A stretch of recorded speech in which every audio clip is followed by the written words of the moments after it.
caso que a Luísa Mel foi processada em 15 milhões de reais. Por favor, faça um react desse vídeo. Em resumo, a Luísa Mel roubou um cão da raça Borzoi de uma criança autista e vendeu para um dono de shopping em São Paulo. Além desse caso ter uma falsificação de laudo de óbito de outros cães. Tudo aconteceu da seguinte maneira. Primeiro, que eu acho muito engraçado quando eu venho pesquisar as informações para saber sobre fontes, sobre o que realmente eu estou falando. E aí eu entro no Instagram da Luísa Mel e vejo tudo junto e misturado. Eu vejo resgate com causa animal, com bicho silvestre, com ela de biquíni, com ela de maiô, com ela na televisão. É uma coisa assim estranha.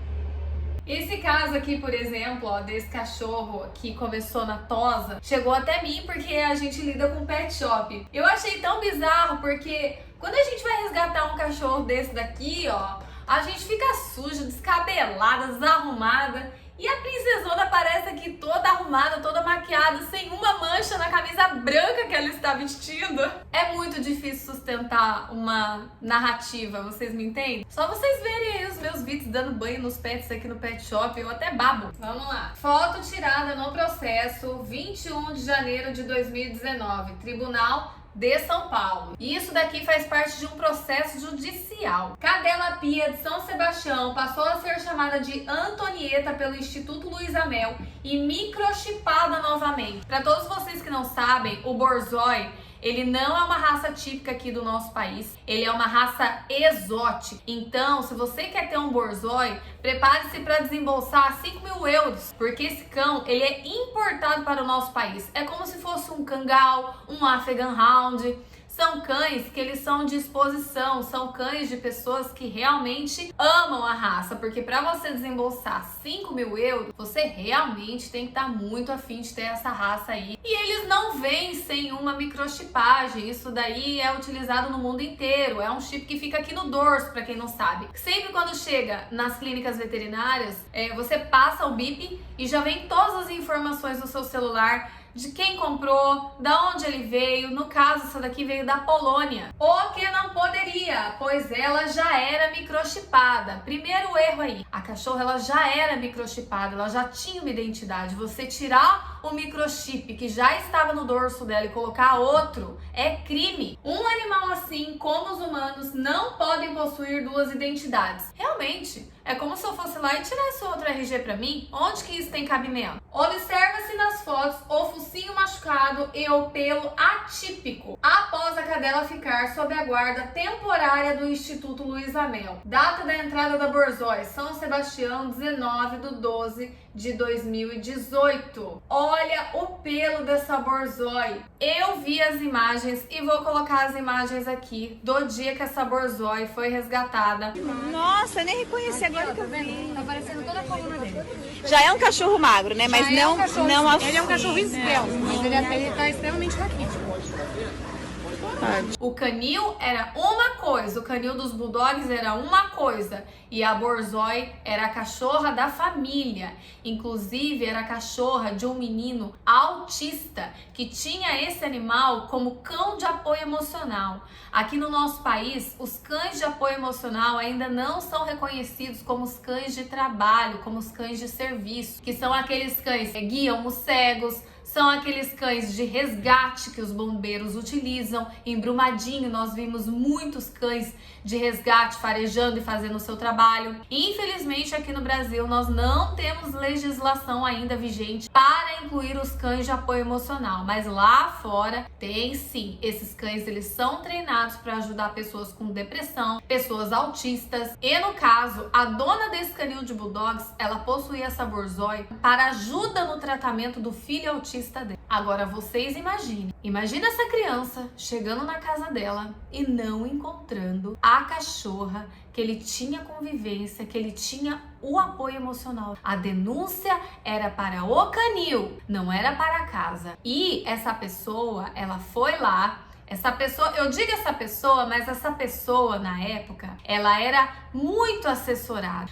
Uma pessoa sozinha, entendam, uma pessoa sozinha, ela não faz muita coisa. Ela precisa de um conjunto de pessoas que compram a ideia da pessoa para ela poder agir.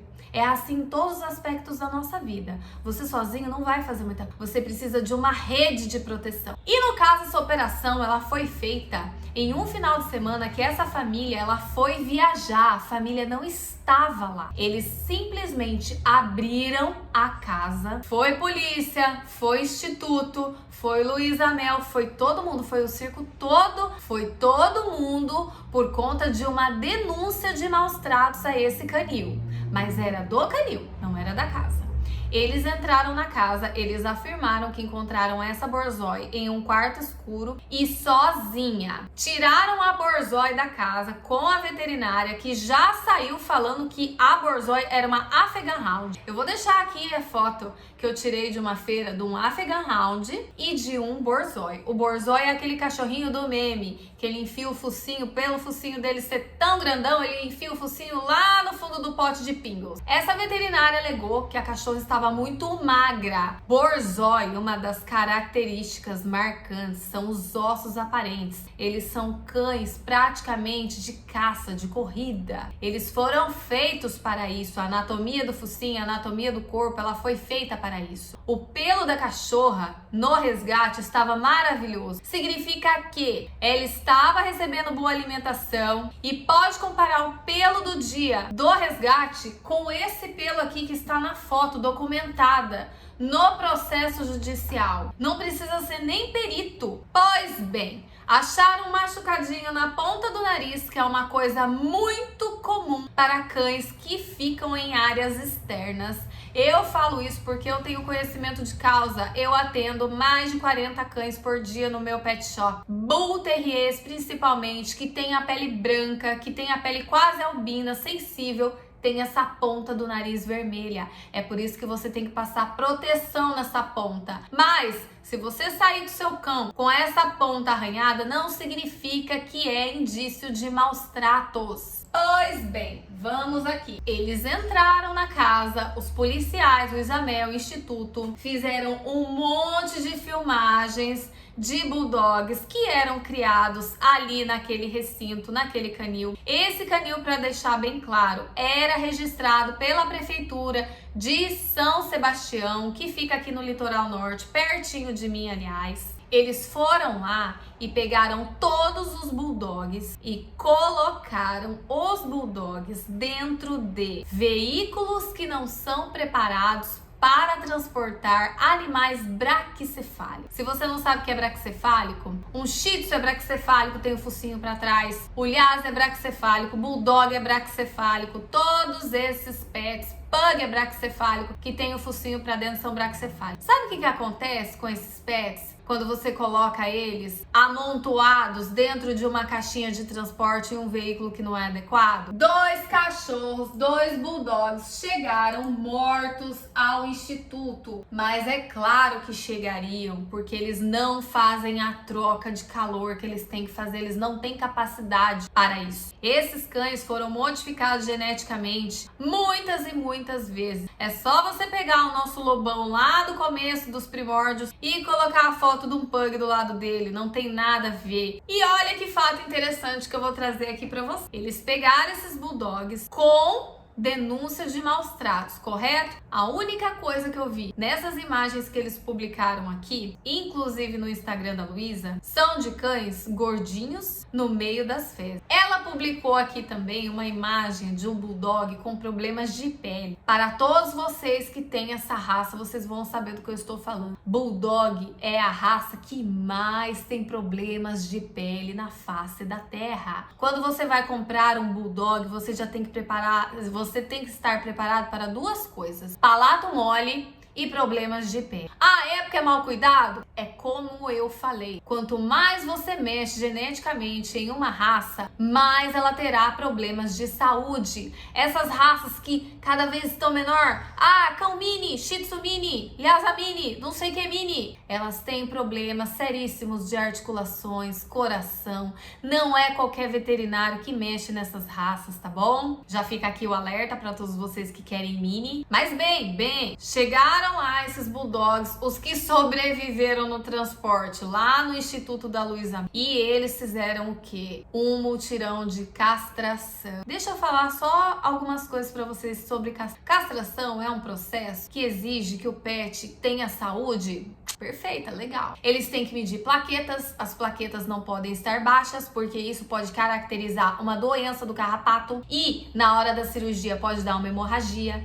Então, uma castração, o animal tem que estar, perfeito. E todos estavam. Olha que incoerência, né? Eles doaram, dizem que doaram, tá? Eles doaram esses bulldogs castrados. Então significa que a saúde deles estava em dia. E uma coisa mais grave do que isso, eles doaram, eles castraram e doaram esses bulldogs antes de desenrolar o processo judicial. Processos judiciais, você só pode tomar uma atitude depois da canetada do juiz. Inclusive, essa história ficou muito mal contada porque essa borzóia aqui, ela foi laudada como morta pela veterinária. O Conselho Regional de Medicina Veterinária tem que analisar isso. Luísa Mel foi em defesa dela, disse: como eu posso julgar uma pessoa que assinou mais de 2.000 laudos sem cometer um erro? Dizer que esse erro é plausível? Meu Deus do céu! Imagine se fosse uma pessoa, hein? Então quer dizer que o médico pode laudar uma pessoa como morta, que a gente tem que passar pano pra ele?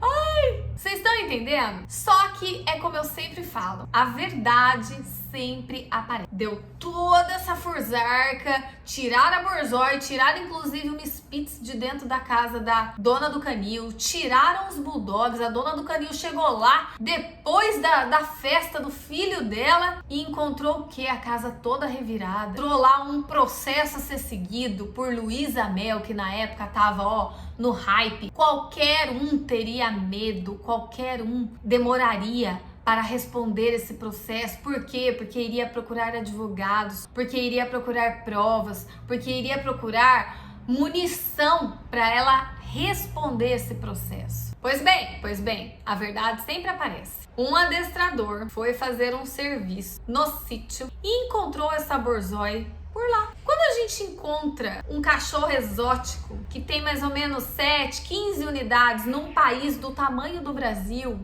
um borzói aqui, uau! Deixa eu olhar mais de perto. Olhou mais de perto e encontrou o quê? Lembra que eu falei pra vocês aqui das manchinhas do nariz? Ele encontrou simplesmente a impressão digital do cachorro, a coisa que ninguém consegue mudar, que são as manchas aqui, no focinho. E aí ele fez o quê? Veio a público expor essa situação. A borzói, que tinha sido dada como morta lá pelo Instituto da Luísa Mel, estava viva, estava bem. E fica a dúvida, mesmo se a veterinária laudasse essa cachorra dada como morta, como que foi feita essa doação então? Se ela estava morta, cadê o laudo? Como que microchiparam essa cachorra?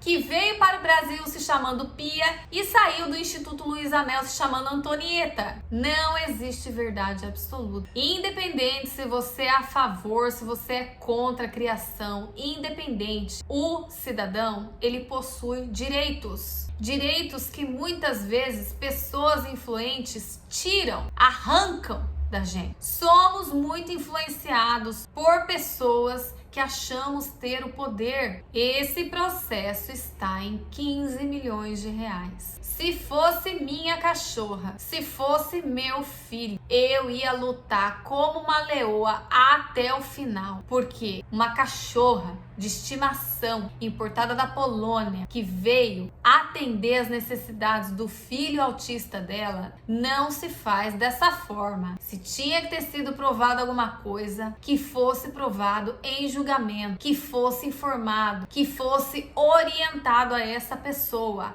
e não simplesmente ter ido lá e arrancado pelas costas a cachorra de estimação da família. Se alguém viesse pegar a minha Vicky da minha casa e fizesse isso comigo, eu ia lutar até o fim, porque tem coisas que não tem preço nessa vida. Eu não tive acesso aos autos do processo, porque esse processo cabe somente às partes envolvidas, mas seria muito bom ela vir a público e esclarecer, ou ela ou as outras partes incluídas nesse processo vir a público e esclarecer mais sobre esse caso que rola desde 2018, 2019, 2020, 2021, 2022, 2023. 5 anos. Deixem aqui pra mim nos comentários, eu quero muito saber o desfecho dessa história. Chega de darmos poder a quem manipula situações. Eu tô cansada de ver tanta injustiça.